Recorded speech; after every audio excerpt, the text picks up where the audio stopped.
Formalisasi atau perizinan adalah langkah penting dalam penurunan dan penghapusan merkuri di sektor pertambangan emas skala kecil atau PESK.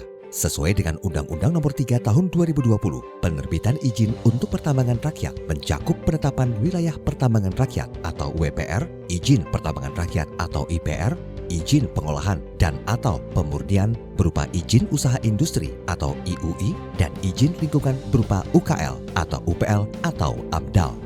Proyek Gold Ismia mendukung program penurunan dan penghapusan merkuri, salah satunya dengan memfasilitasi proses formalisasi PESK melalui 3 langkah, yaitu: pertama, penyusunan dokumen teknis penetapan WPR yang dilakukan melalui 2 cara. 1.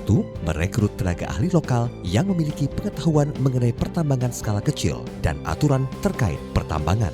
Dalam waktu 6 bulan, tenaga ahli menyelesaikan penyusunan kajian teknis dengan tahapan sebagai berikut. Diawali dengan melakukan analisa kondisi awal dari area WPR yang diajukan. Dilanjutkan dengan berkonsultasi kepada pemerintah daerah dan pihak terkait.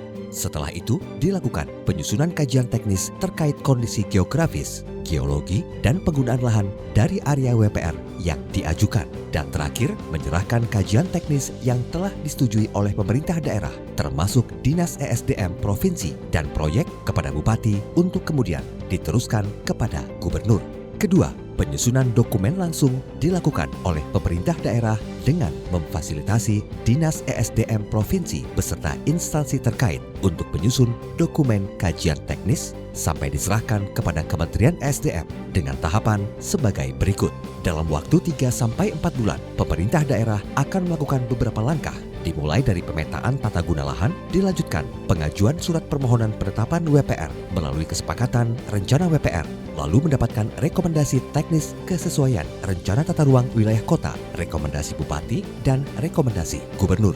Kemudian penyampaian usulan WPR kepada Kementerian ESDM, dan terakhir penetapan WPR oleh Kementerian ESDM. Selain melakukan fasilitasi dokumen teknis, bantuan lainnya yaitu melalui fasilitasi penerbitan IPR melalui beberapa tahapan, yaitu: pertama, pembentukan koperasi penambang sesuai dengan peraturan yang berlaku dari Dinas Koperasi. Selanjutnya, proyek merekrut kontraktor lokal yang memiliki pengetahuan di sektor pertambangan rakyat dan pengalaman di bidang monitoring kualitas lingkungan, serta penyusunan dokumen izin lingkungan. Kontraktor juga harus memiliki sertifikat penyusun AMDAL. Adapun tahapan penerbitan IPR adalah sebagai berikut: 1. Terbitnya dokumen AMDAL. 2. Terbitnya Surat Persetujuan Pengelolaan Lingkungan Hidup atau SPPL. 3. Terbitnya Surat Izin Lingkungan. 4. Terbitnya IPR dengan memenuhi persyaratan administrasi, teknis, dan keuangan. Dan skema terakhir yaitu memfasilitasi penerbitan IUI untuk fasilitas pengolahan emas. Proyek merekrut kontraktor untuk pemenuhan izin lingkungan dan juga berkoordinasi dengan pemerintah daerah setempat terkait penerbitan IUI. Dukungan formalisasi terhadap sektor PESK harus tepat dan sesuai dengan kebutuhan penambang dengan melibatkan pemerintah daerah pada proses perencanaannya. Selain itu, komunikasi antara pemerintah daerah dan pemerintah pusat sangat berperan dalam mencapai target formalisasi.